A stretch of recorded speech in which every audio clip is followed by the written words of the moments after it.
Welcome back to Dragon Age Origins, everyone. Here with Elia. We're in the party camp again, and this time we're going to go around and talk with all of our party members just to see what they have to say. We're going to build up some of our affection levels with all of them, well, with the exception of Ravager here.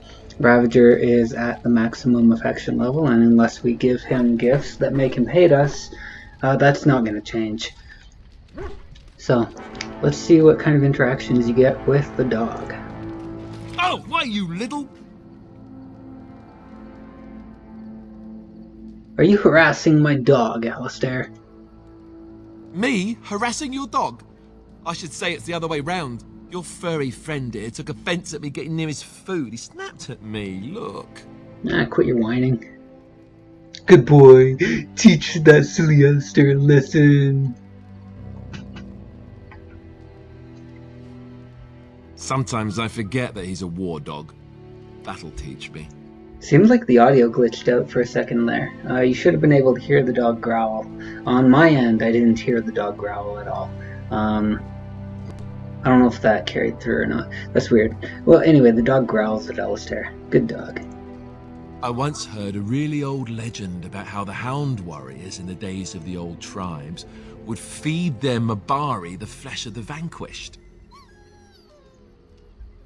Well, that's what I heard anyway. It would sometimes be human flesh. Oh, like you can tell the difference. For all you know, maybe you've already been fed something. Someone.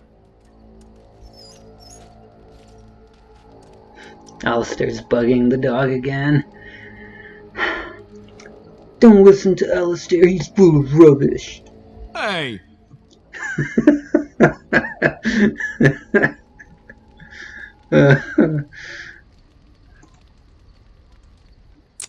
Look at what your fool dog placed in my pack. A putrid, half-eaten hare is not something a woman wants to find in her unmentionables.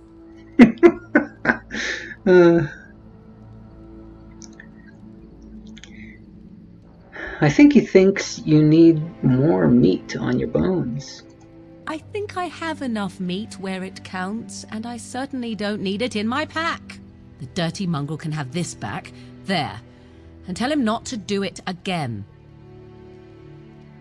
You heard the lady.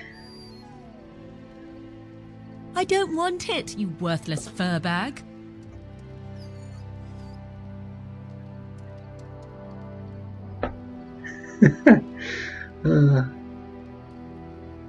The dog is too smart for his own good. He is certainly manipulative, I can tell. I do it too.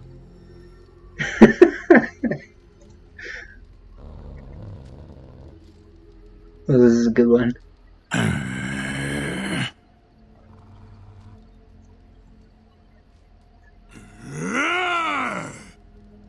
Let's just sit here and watch.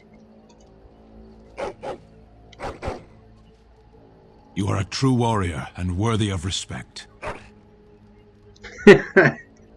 That's great. Nice digging. Trying to find a way through the earth, are we?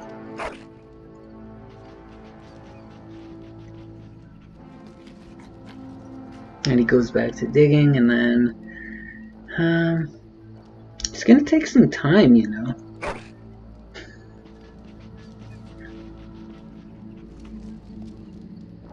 Well, good luck with that.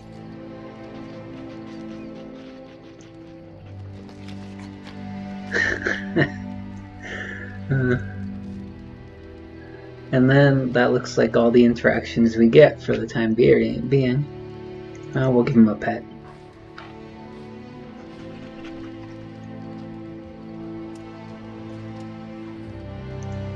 Good puppy. Alright, let's go talk with Alistair. What do you need? So, before I actually continue talking with people, when you're doing this yourself, if you actually care about where the admiration level is with all of the characters, and you don't want to mess things up and make them hate you when you actually want them to like you, you should save before you talk with the characters, because some of the conversations that you can have are quite long, and having to redo all of it is a pain in the butt. Like a really big pain in the butt. Now, it doesn't matter as much if you choose to just overwrite all that by giving gifts to all of your party members, but it does make the game a little more enjoyable, for at least conversation-wise, if you actually want to talk your way through all of those things instead of just gifting your way to victory. Okay, do you want to talk about Duncan? You don't have to do that. I know you didn't know him as long as I did. That's true. But he was like a father to you, I understand. I should have handled it better. Duncan warned me right from the beginning that this could happen. Any of us could die in battle. I shouldn't have lost it, not when so much is riding on us, not with the blight and everything. I'm sorry. Yes, well, let's forget about it. You're right. This isn't really the time to mourn, is it? Not when there's so many who are still going to die unless we do something. Mourning can come later. By the time the snows come, this will all be done one way or the other. So that's actually not true. From what we know about playing the other games, the events of this game take place over the course of like a full year, and that's the minimum. That's the low range. So it's a year, not quite up to 2 years, but a little over a year is the maximum amount of time that can take place during this game. So reference from the other games places the timeline anywhere from between, like, we'll say 9 months, so most of 1 year, up to like a year and a half. So just to give you some perspective of the time elapsing from the beginning of the game until the end of this game. What do you need?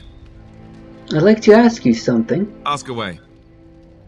What can a Templar do exactly? Essentially, they're trained to fight. The Chantry would tell you that the Templars exist simply to defend. But don't let them fool you. They're an army.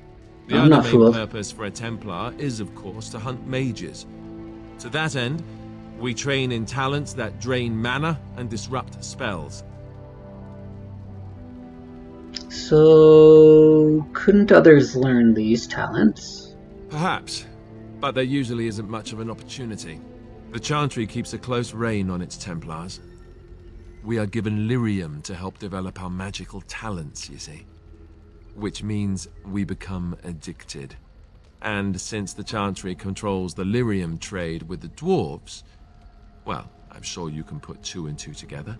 Yeah, so the Chantry basically controls all Templars by forcing them all to be addicted to lyrium, and then they control the supply to the lyrium. So the Templars, in order to sate their addictive needs, have to go to the Chantry in order to get them. And then they basically become slaves in a way. It's not true slavery because they are getting paid and all that, and they're treated a lot better than a slave would be, but in the sense that the Chantry holds a leash over them and can control their every move and get them to do whatever they want. They're very good guard dogs in a sense. So the Chantry is like that, not only with the mages, as we noticed from our own origin, but with the Templars as well. Just the leash isn't quite as tight on the Templars as it is with the mages. So were you addicted to lyrium? Thankfully, no. You only start receiving lyrium once you've taken your vows. You don't need lyrium in order to learn the Templar talents. Lyrium just makes Templars' talents more effective, or so I was told. Maybe it doesn't even do that. The Chantry usually doesn't let their Templars get away either, so they can spread their secrets. I'm a bit of an exception. Lucky me. So you'll actually find out whether lyrium is essential to be a Templar or not in later games, particularly when you get to Dragon Age Inquisition, because you are finally given the opportunity to talk with people called Seekers, and the Seekers are essentially Mega Templars that do not use lyrium at all. And they are the bosses of the Templars in some ways. So they are under the Chantry still, but they don't use lyrium. They have the same abilities as Templars and additional abilities on top of that. And you get to learn a lot more about Seekers, and it just gives you a whole new perspective on the whole lyrium trained ability thing that the Templars have going on. What do you need? I'd like to ask you something. Ask away. Tell me about the Grey Wardens. Such as they are. Where are the nearest Grey Wardens from here? That's a good question. There's plenty in Orlais, but who knows where they might be found. And the nearest Orlesian city is weeks away. If we go north and cross the sea, there's bound to be some in the Free Marches. Again, however, I just don't know where. I don't know anything about Grey Wardens in other lands. So the Free Marches is actually where the entirety of Dragon Age 2 takes place, unless you do any of the DLC, because the DLC takes you out of the Free Marches for a bit, but for the most part, you're in the Free Marches in the Dragon Age 2. Is there a headquarters somewhere? Here in Ferelden, there's our compound in Denerim at the palace, but that's it. Loghain will have control over that and be watching it, no doubt. Beyond that, the only place I know of is Weishaupt Fortress. That's the headquarters of all Grey Wardens in the Anderfells, 1,000 miles from here, but I've no idea how to even contact them. So unless we try to get back to the compound in Denerim, I suppose the answer is no. There's nowhere for us to go. Okay. So you actually learn a lot more about Weishaupt in other games, even in this game, if truth be told, particularly if you're playing the DLC. So what happens now that there's just two of us? I imagine that eventually the Grey Wardens outside of Ferelden will wonder what's happened. Why there's no contact from Duncan or someone. They'll send someone eventually. Though who knows what Loghain's people in Denerim will tell them. Maybe they won't send anyone. We could try to contact them. But that would mean leaving Ferelden, and even if we did, they couldn't come back with us in time to stop the Blight. So that means whatever happens, it's up to us. Yeah, and he's not wrong there. Basically, we have two options. We can flee Ferelden for our own safety and to get reinforcements from the Grey Wardens. However, if we do that, we also give Loghain a stronger position to fight us off if we do return before the Blight starts. And if we wait too long, then the Blight is already underway, and there's a lot of needless bloodshed that could have been avoided. So we're in a really tough position. We're basically obligated to fight against the Blight, and since we're the only two Grey Wardens in Ferelden, it's up to us to lead the charge, and hopefully someone else will come. But if anyone does come, they're going to go to Denerim first, because that's where the fortress in Ferelden is for the Grey Wardens. But because that's controlled by Loghain, anyone who comes to potentially help us is going to be captured by Loghain and declared a traitor, and then Loghain just wipes out some more Grey Wardens. So it's really backwards, and Loghain has essentially forced us into a no-win scenario. Whether he meant to or not. He thinks he's doing it for the right reasons, but he's very misguided. What would happen if we just left? Just left? You mean just left Ferelden? I don't know. If there's an archdemon, however, we're supposed to be the only ones who can defeat it. And that means the Blight would grow unchecked. Eventually, other Grey Wardens in Orlais and other lands would hear about it, and they would come to fight it, but they wouldn't come in time to save Ferelden. There's no way. I'm not going anywhere. Don't worry, neither am I. Will we start to rebuild the Order? I mean, eventually we would have to use the joining to make more Grey Wardens, right? But I don't know how to do the joining, or what's involved. I know it involves lyrium and some other magic and that it's really difficult to prepare, but that's it. Unless we can find out more about the joining, I guess we better get used to the idea that there might only be 2 of us for now. Until more come from elsewhere.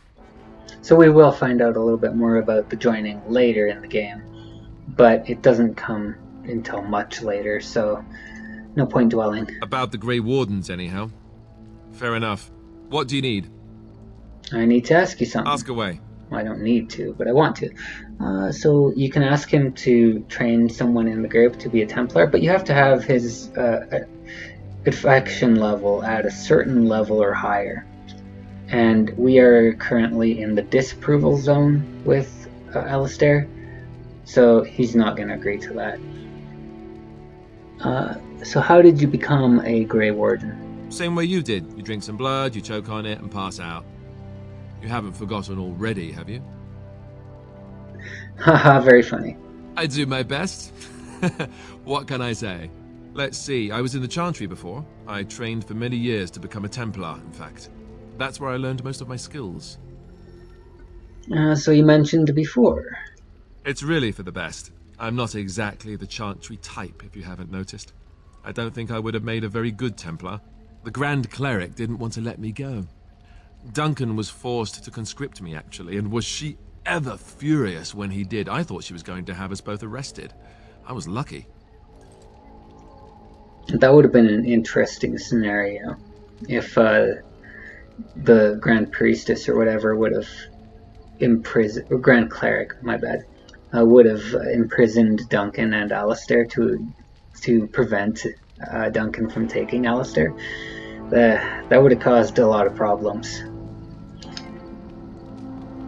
You think Duncan took pity on you? I don't know. Maybe. When he came looking for recruits, I just remember praying fervently to the Maker that he would pick me. I'll always be thankful to Duncan for recruiting me. If it hadn't been for him, you know, I wouldn't have.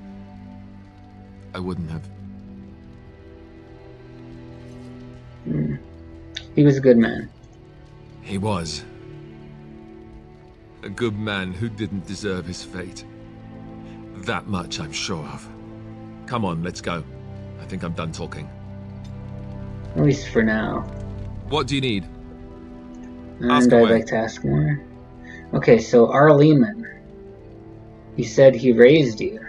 Oh, did I say that? I meant that dogs raised me. Giant slobbering dogs from the Anderfells. A whole pack of them, in fact.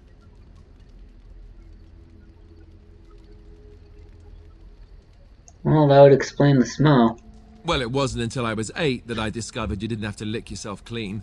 Old habits die hard, you know.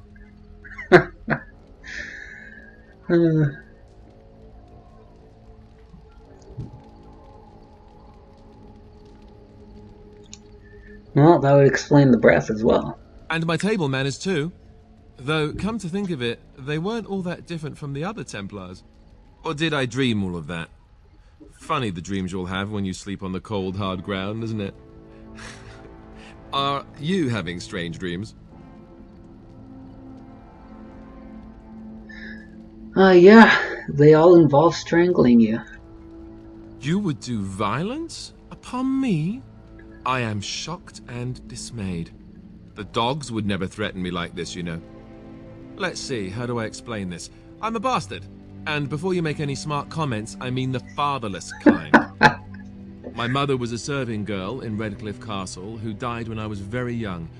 Arleman wasn't my father, but he took me in anyhow and put a roof over my head. He was good to me, and he didn't have to be. I respect the man, and I don't blame him anymore for sending me off to the Chantry once I was old enough. So that story about his mom and all that, with being a serving girl, that's what Alistair thinks at this point in his life, but he actually does not know his mother because he never knew her growing up.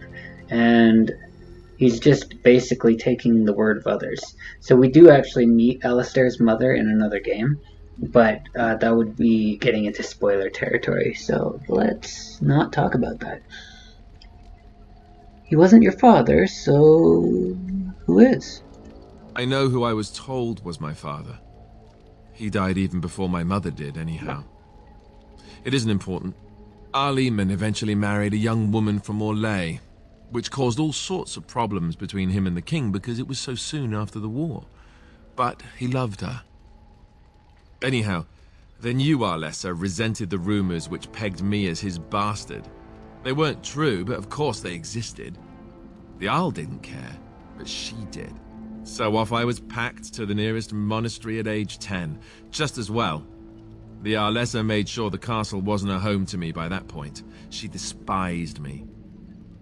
So, the Arlessa that he's referring to and the Arl's wife, that woman, when he says it was a young woman, he is not exaggerating. We'll get to meet her later on, and it may actually come as a surprise at just how young she is. She's of a similar age to Alistair, in fact.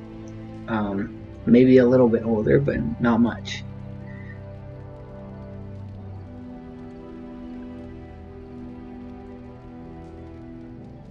It sounds like a bunch of whining. I suppose you're right. I wasn't raised as the Arl's son, though, if you're picturing that. I slept in hay, out in the stables, not on silk sheets. I remember I had an amulet with Andraste's holy symbol on it. The only thing I had of my mother's. I was so furious at being sent away, I tore it off and threw it at the wall and it shattered. Stupid, stupid thing to do. The Arl came by the monastery a few times to see how I was, but I was stubborn. I hated it there, and blamed him for everything. And eventually, he just stopped coming. And you think the Arl will help us? I think so, yes. This news we've heard about him being sick disturbs me, though. I wonder if we won't discover that Loghain has come to the same conclusion as we have. Anyway, that's really all there is to the story. Now that's assuming that Loghain isn't the one that made the Arl sick, because there was that suspicion earlier, and we don't know what happened to the Arl. But it was very convenient timing, particularly being that the Arl is really the only person outside of the king that had enough influence to really stand up against Loghain. What do you need? Let's see if he has anything else we can ask. Yeah, we do. Okay. Why have you remained a Templar if you hate the Chantry? Have you seen the uniform? It's not only stylish, but well made. I'm a sucker for good tailoring. No, I don't think I've ever seen you wearing it. I keep it hidden under my pillow. Sometimes I'll take it out just so I can hug it fondly and remember the good old days. Brings a tear to the eyes, you know. So you stay a Templar out of sentiment? Oh, sure. They said that all the self-flagellation would be unpleasant, but you know what they say. One man's pain. You don't really want to know about my being a Templar, do you?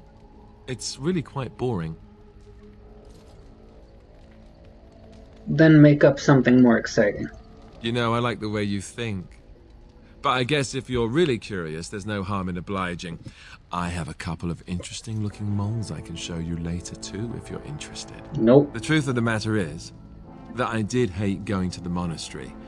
The initiates from poor families thought I put on airs, while the noble ones called me a bastard and ignored me. I felt like Al-Eman had cast me off, unwanted, and I was determined to be bitter. But I took some solace in the training itself, I guess. I was actually quite good at it. Enjoyed hunting mages, did you? No, I never got that far. I mostly learned about discipline and training my mind to use the abilities that Templars have.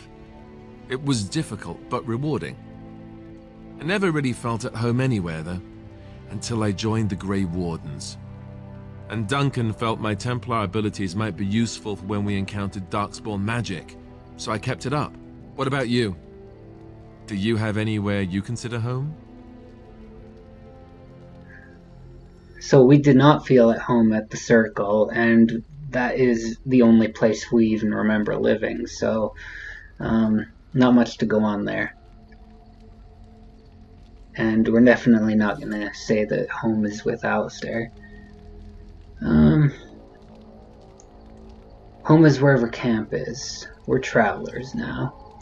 We won't always be traveling like this, you know. Once the war is over, once the Blight is... well, a time will come when we'll have to think about having a real home again. Though that seems like a far ways off. And I suppose the Grey Wardens are gone for good. Either way. So, he's being a little overdramatic with that, because we know that there's Grey Wardens stationed in plenty in other countries. It's just that Ferelden has had a very bad history with the Grey Wardens in the more recent generations. Particularly at the moment, with only 2 Grey Wardens in the entire country that we know of.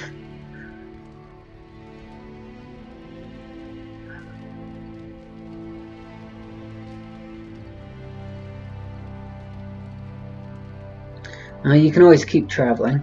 Maybe. Could you? I don't know what I'd find out there that would be any different.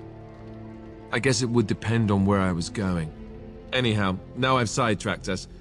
We'd better get back to what we're supposed to be doing right now. Alright, let's see if he has anything What else do you we can need? talk to him about. Ask away. Nothing. Okay, so we're done with him for now.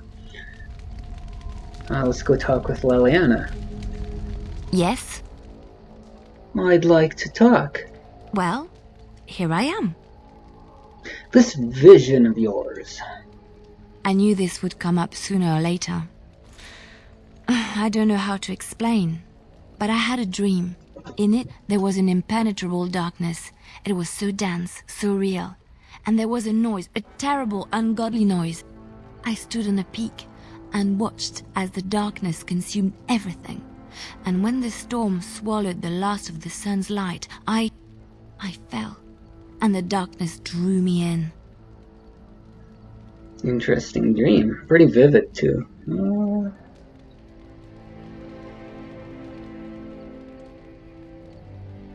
What then? When I woke, I went to the Chantry's gardens, as I always do. But that day, the rosebush in the corner had flowered. Everyone knew that bush was dead. It was grey and twisted and gnarled, the ugliest thing you ever saw. But there it was, a single beautiful rose. It was as though the Maker stretched out his hand to say, even in the midst of this darkness, there is hope and beauty. Have faith.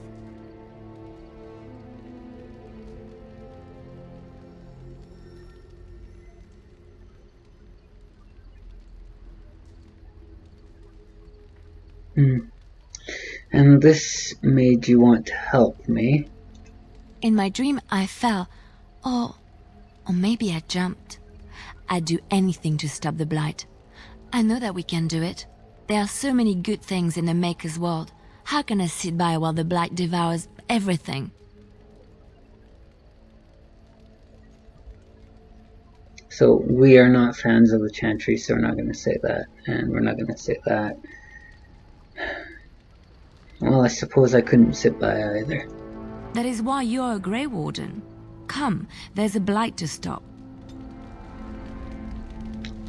Yes? Well, I'd like to talk. Well, here I am. What was life like in the Chantry cloister? Quiet. It was a life suited for contemplation. In the cloister, away from the fuss and the flurry of the cities, I found peace. And in that stillness, I could hear the Maker. But it was not perfect. Some of my Chantry fellows were condescending. That is the nature of religious folk, I suppose. Yeah, they do tend to be self-righteous. When I talked about my beliefs, that the Maker reveals himself in the beauty of his world, they treated me with disdain. They want to believe that he's gone, so that when he turns his gaze on them, it means they are special, chosen.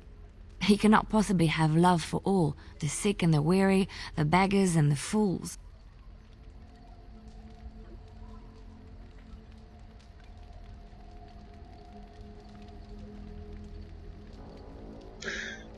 So both of these options are good. We're not a fan of the Chantry, having grown up with people who are highly religious our entire lives, and yeah, it doesn't make a whole lot of sense being oppressed as a mage in the Chantry. It's not a good life, so we have a lot of resentment towards them. Her ideas sound a little bit better, so that is an option to say, but we're gonna go with this one. What did you say to them? What can I say to them? What they believe is what the Chantry says, and the Chantry is infallible, yes? Yep. Maybe I am wrong. But it is the Maker's place to decide if I am worthy, not men, not the Chantry. But there is work to be done, and I have talked enough for now. So yeah, now, after hearing that last little bit from Liliana, Elia here is on board with Liliana's perspective of Chantry. But she also knows that she hasn't talked with anyone else in the Chantry who really thinks like that. So Liliana is quite the exception. Yes? I'd like to talk. Well, here I am. What would someone like you be doing in Lothering's Chantry? What is meant by someone like me? Oh, you know, beautiful, charming, like yourself. And there were no beautiful, charming women in the cloisters, you think? You would be wrong. There were many lovely young initiates in the Lothering cloister, all of them chaste and virtuous. It added to their mystique, because then they were forbidden, and forbidden fruit is the sweeter, no? What about your fruit? Is it forbidden? My fruit? I can't believe I'm having this conversation. But no, I did not take vows. The Chantry provides succor and safe harbor to all who seek it. I chose to stay and become affirmed. Affirmed? We affirm our belief in the Maker, in Andraste and the Chant, but other than that, there are no vows taken. So Elia would have known that, but I like asking it anyway.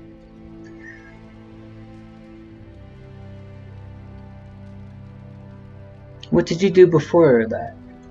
I was a traveling minstrel in Orlais. Tales and songs were my life. I performed, and they rewarded me with applause and coin. And my skill in battle? Well, you pick up different skills when you travel, yes? Yes, of course.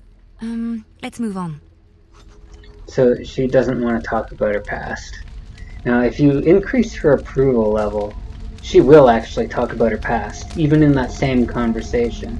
So that might be incentive for you to give her gifts before talking to her about that kind of stuff.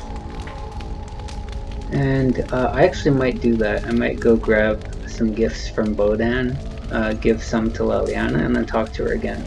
But for now, let's just talk with Sten. Why are we stopping? I think we should talk for a moment. There are darkspawn to be fought. Is this delay needful? Not really, but...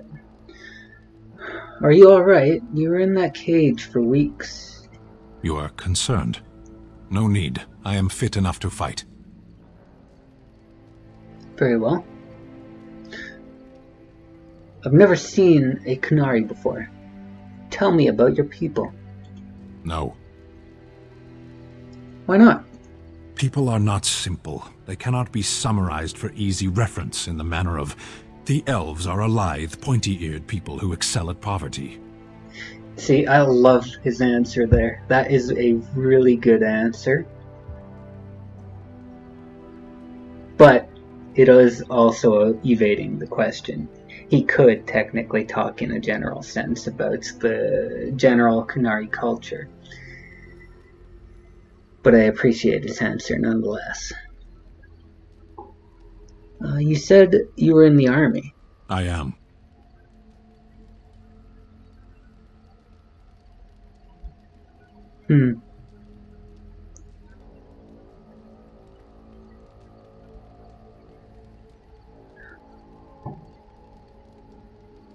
What made you decide to become a soldier? Decide. I am a Sten of the Beresad. I did not choose to be who I am any more than you did. So he's comparing his position as a soldier to our position as a mage, in a sense. Because you're born as a mage. You can't change that.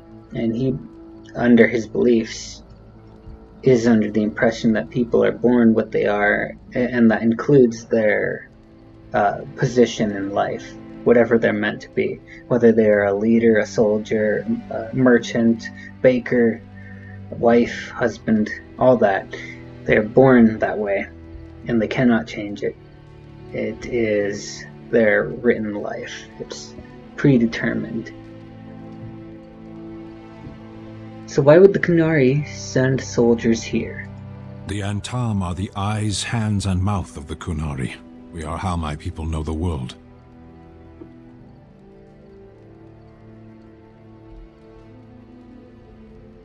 Doesn't that make your view of things a little skewed?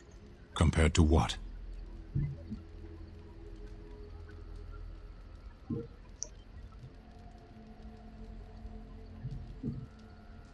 You only learn about people you conquer? What does anyone truly know of the world? The world changes. We change. The Antam observe what we can, just as you do. There is no point to this. We are keeping the Darkspawn waiting. True. Let's go. As you wish. Yes. What were you doing in that cage? Sitting, as you observed.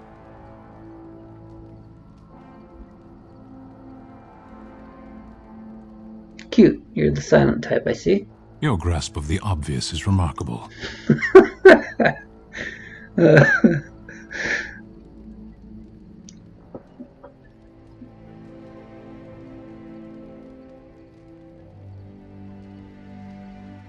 you going to answer my question?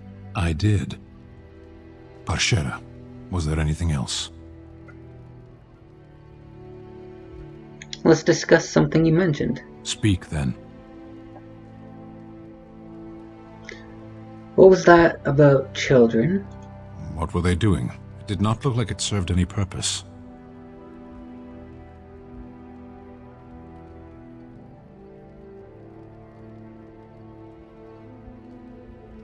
They were playing.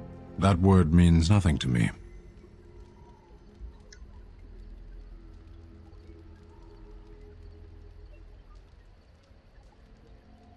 So neither of these second options make sense for Elia. We wouldn't have played much in the circle either. It would have been a lot of study, trying to master magic. In a particular way, of course, because the Chantry only knows a particular way. What do Qunari children do if they don't play? They study. What do they study? They learn their place in the world.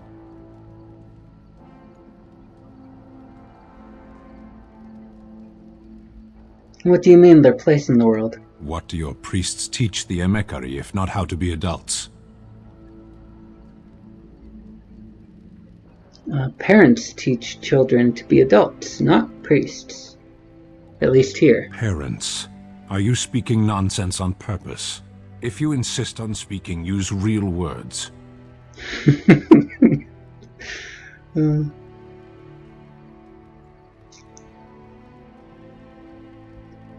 What do Qunari call people with children? Tamasrans. But the Emekari are not theirs. They belong to the Qunari, not the priesthood.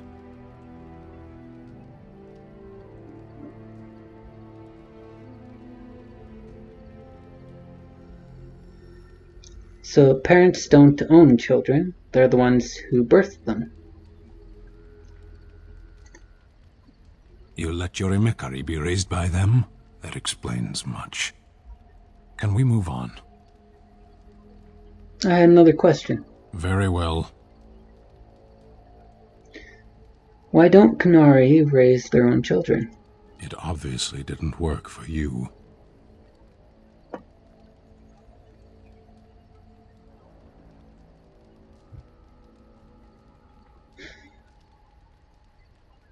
I'm serious. As am I. You are a Grey Warden, yet you know little of your own order. You do not know yourself or what you are for. It was cruel of your people to leave you this way. The Tamasran see that all Kunari know themselves.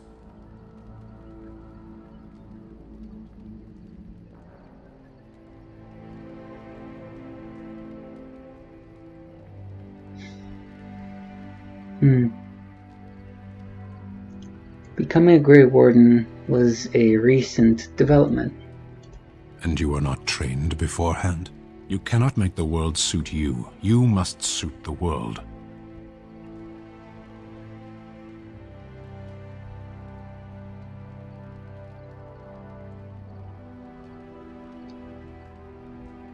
No one can tell me who I am. I have to decide that for myself. Decide then. Why do you hesitate? It is your task to fight the Archdemon, isn't it?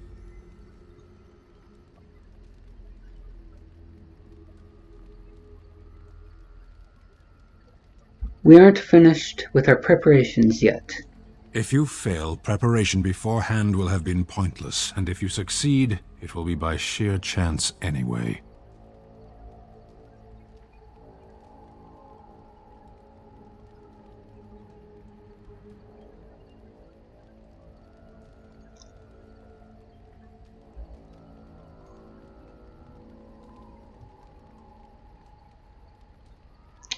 Trust me. For now, I weary of this. Can we move on? Let's go.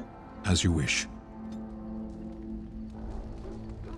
Now, let's see if he has anything else we Yes. can talk to him about. I have a question. I am hardly surprised. Why did you come to Ferelden? To answer a question. What was the question? The Arishok asked what is the Blight. By his curiosity, I am now here.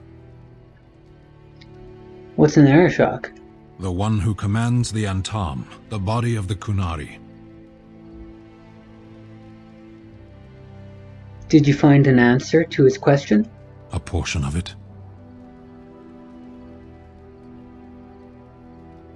Don't you have to report back then? Yes. When are you going to do that? Never. I cannot go home. Why not? It doesn't matter now. Can we move on? We keep the Darkspawn waiting. I want to discuss something you mentioned. Speak then. That's enough. Then I suggest we move on. Let's go. As you wish. Okay. So that's all we're getting from Sten for the time being. We have to increase his approval before we can talk to him more. And we'll talk with Moore again. What do you wish of me? I'd like to ask you something.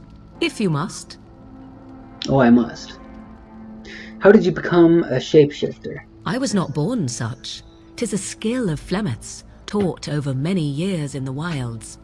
The chastened have tales of we witches, saying that we assume the forms of creatures to watch them from hiding.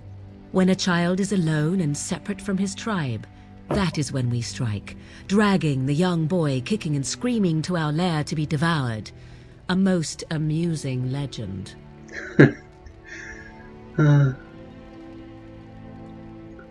So your mother's been doing this a long time then?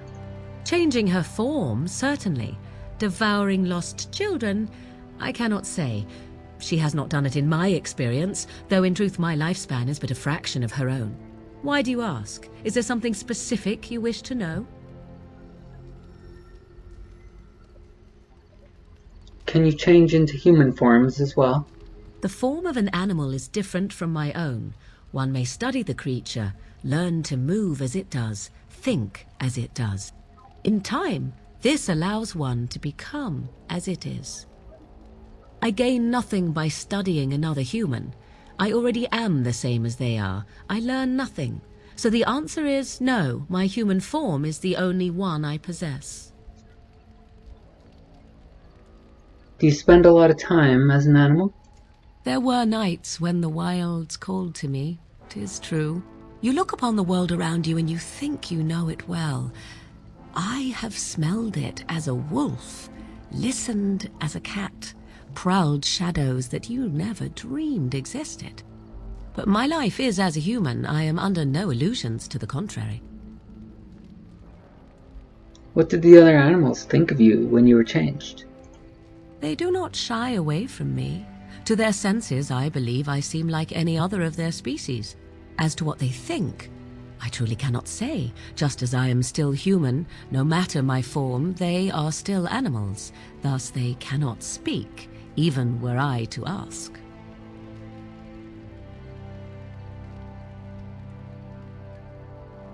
Can anyone become a shape changer?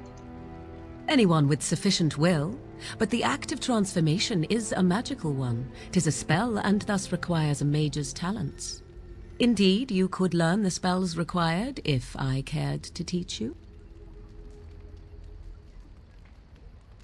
I've never heard of magic like that before. No, 'tis not unheard of in the remote corners of the world. There are traditions of magic outside of the circle of magi, despite what those mages would have you believe. Some of these traditions are old, indeed, passed down as carefully guarded lore from one generation to the next. The zealots of the chantry would uproot all such practitioners if they could, but as luck have it, some still exist. My mother is such a one.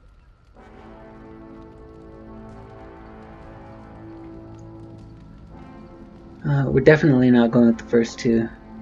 We are highly opposed to both of those. Now, that might be true, but we don't believe it. That's good. Such traditions need to be preserved. I'm shocked that you think so, being a mage of the circle as you were. But perhaps you felt a little like a caged bird as well. Definitely. Caught within that dark tower.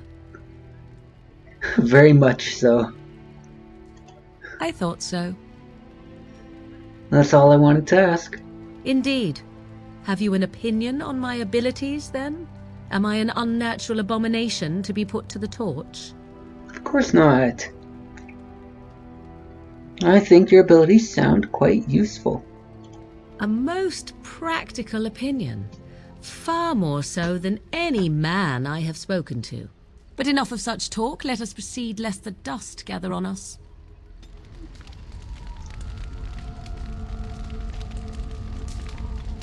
And we'll What talk do you to her wish of some me? more. I'd like to ask you something. If you must. Did you grow up in the Kakari Wilds? Why do you ask me such questions? I do not probe you for pointless information, do I? No, but you could if you wanted to. Oh, what luck. What is it you asked? If I grew up in the wilds? A curious question. Where else would you picture me? For many years it was simply Flemeth and I. The wilds and its creatures were more real to me than Flemeth's tales of the world of man. In time I grew curious. I left the wilds to explore what lay beyond, never for long. Brief forays into a civilized wilderness.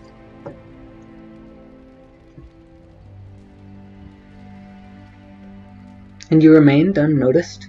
For the most part, Flemeth taught me well.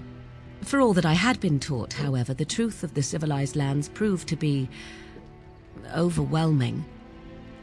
I was unfamiliar with so much. So confident and bold was I, yet there was much that Flemeth could never have prepared me for.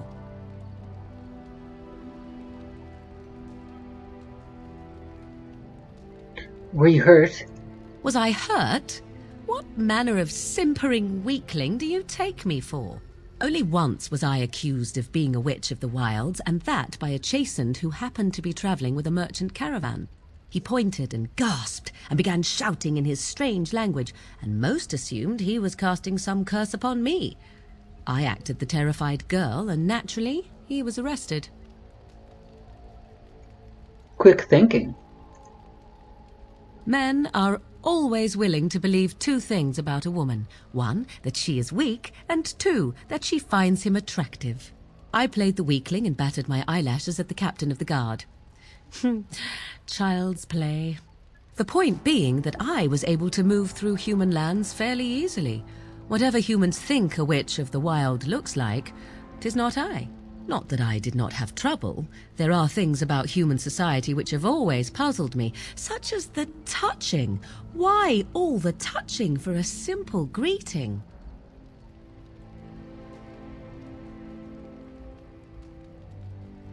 Like a handshake?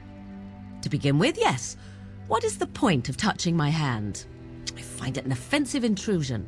There were many nuances that Flemeth could never tell me of. When to look into another's eyes, how to eat at a table, how to bargain without offending. None of these things I knew. I still do not understand it all, truth be told, but then I gave up long ago any hope of doing so. When I returned to the wilds last, I swore to Flemeth that I had no intention of leaving again.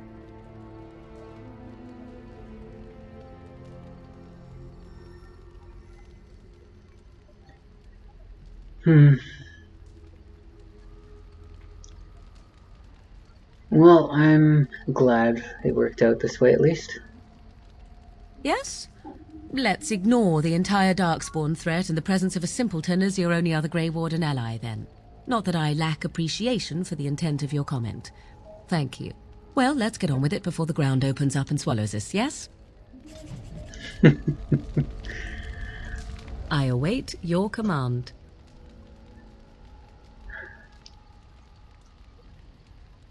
I'd like to ask something. So, full of questions, are you? So you may have noticed that her dialogue has changed now, and that's because we've gotten to a certain approval level where new dialogue options are opened up. And not only that, but the way in which she interacts with us is now different.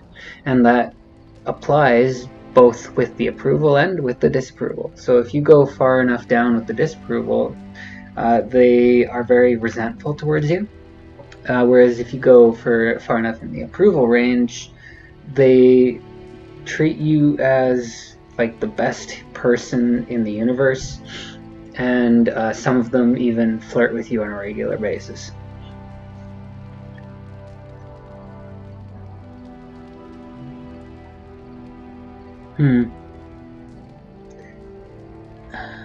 Have you ever been hunted by the Chantry? My mother has been hunted from time to time, yes, by Templar fools like Alistair, which should tell you how successful they generally were. Flemeth made a bit of a game of it, in fact. The Templars would come again, and she would look at me and smile and say that the fun was to begin once more. You really had no trouble with them? I am unsure. I was too young to understand, and perhaps 'twas bravado on Flemeth's part, or perhaps she was merely amused. I will never know. Flemeth would warn them, once. 'Twas a warning they inevitably failed to heed. And then the true game began. Often Flemeth would use me as bait, a little girl to scream and run and lure the Templars deeper into the wilds and to their doom.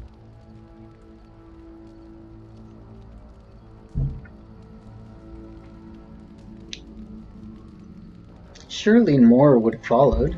Sometimes. Eventually. Thankfully, the wilds is a vast place. Once they found us, Flemeth would simply move us elsewhere and we would be lost within the forest once again. I did not understand the danger we faced until I was much older. I had never heard of apostates or maleficarum.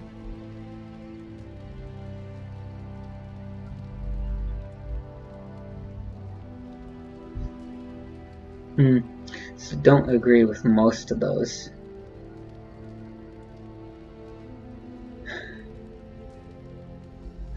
Do you still think it was fun? I think that my mother made it fun so that a child did not learn to fear. And I think that it was necessary. There are no trials for apostates, no prisons, no mercy. There are only absolutes, so only survival matters. If the wilds have taught me anything, 'tis this. First, you must survive. Do you disagree? No. Don't disagree at all. You're probably right. An interesting answer for a mage. Enough of this talk. Let us return to the task at hand. I await your command. I'd like to ask you something. So, full of questions, are you? Is Flemeth what she seems to be? Well, that depends, does it not? What does she seem to be? A nutty old bat? Sometimes I do wonder the very same thing. Tell me, how much do you know of the tale? The one that the chastened still tell of my mother, to frighten them into obedience. So we did hear this tale. It was at the guardsman in Ostagar.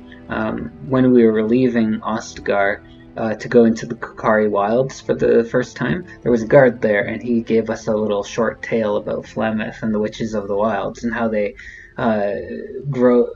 live in the wilds, and they capture people and take them in. They lure them in first, and devour them, and all that. So I'm more interested in the truth. I can relay what Flemeth once told me herself, and you can decide whether or not 'tis the truth, if you desire. That sounds interesting. As the tale is sung by the bards, there was a time when Flemeth was young and beautiful, a fair lass in a land of barbarian men, the desire of any who saw her. So it's funny that she actually brings up bards, because Leliana is a bard, and once you get her approval up enough, you'll actually be able to ask Leliana to sing you tales that she knows, and one of them is a tale about Flemeth. So you'll get to see or hear the commonly told tale that bards sing about, from Leliana's perspective as a bard. How long ago was this? Many centuries, before this land was even named Ferelden. The tales say that Flemeth fell in love with Osen the bard, and fled the castle of her husband, the dread Lord Conabar, and that he swore vengeance for her infidelity. In truth, my mother claims that 'twas Osen who was her husband, and Conabar the jealous lord who looked on from afar. Lord Conabar approached young Osen and offered him wealth and power in exchange for his lovely wife, and Osen agreed.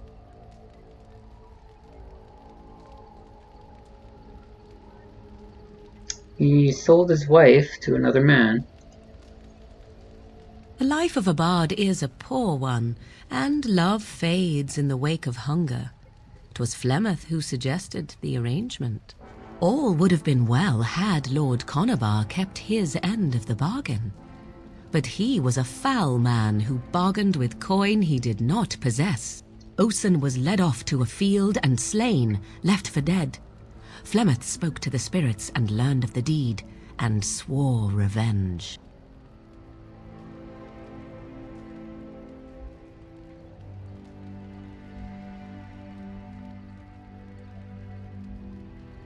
So, did she truly love Osen then? That was not the point. Conabar had no honor, so she would not have him.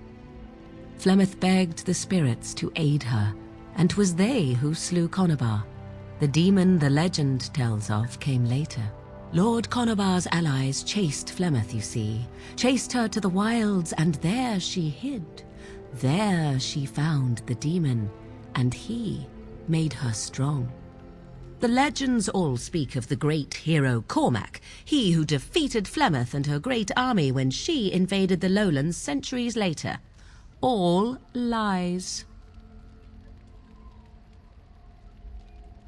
Which, she never invaded, or he never defeated her?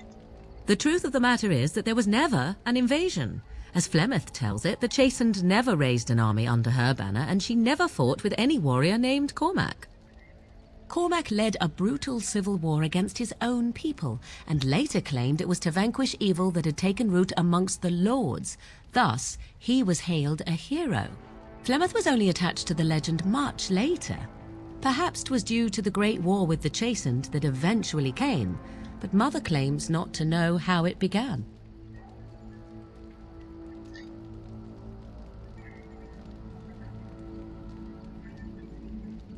Do you believe her version? I do not believe everything that Flemeth claims. Oft it seems her bitterness has coloured her memories. But on the whole, yes, I believe this tale, if not all. And how has Flemeth survived so long? The demon within her has transformed her into something else. An abomination, perhaps some would say. I know not. I only know my mother is clever, and she is part of the wilds as it is part of her. But she is no immortal. She bleeds. A blade in her heart would kill her like any other, were it lucky enough to find her.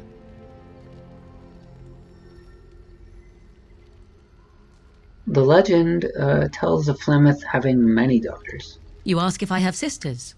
I have asked of this myself. The stories tell of many witches of the wilds after all, not just the one, and these tales existed long before I did. Flemeth refuses to speak of other daughters, if they existed, so should I believe I am her first? I doubt that too. Why would she refuse to speak of them? The Chastened tell of a falling out between Flemeth and her daughters. They say that one day she hunted them all through the wilds and ate their hearts. It may be true. I have never seen another witch or heard of one. Perhaps one day Flemeth will eat my heart as well.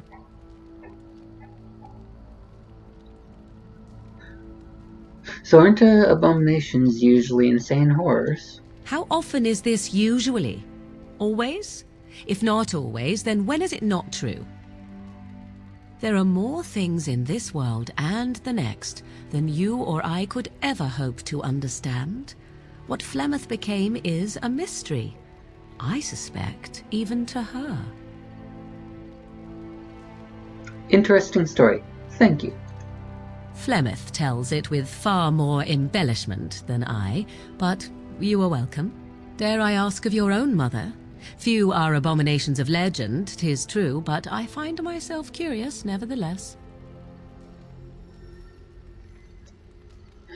There's nothing really to say about her. I didn't know her. I see. I find myself a little envious, to tell the truth. But it matters not. Let us move on.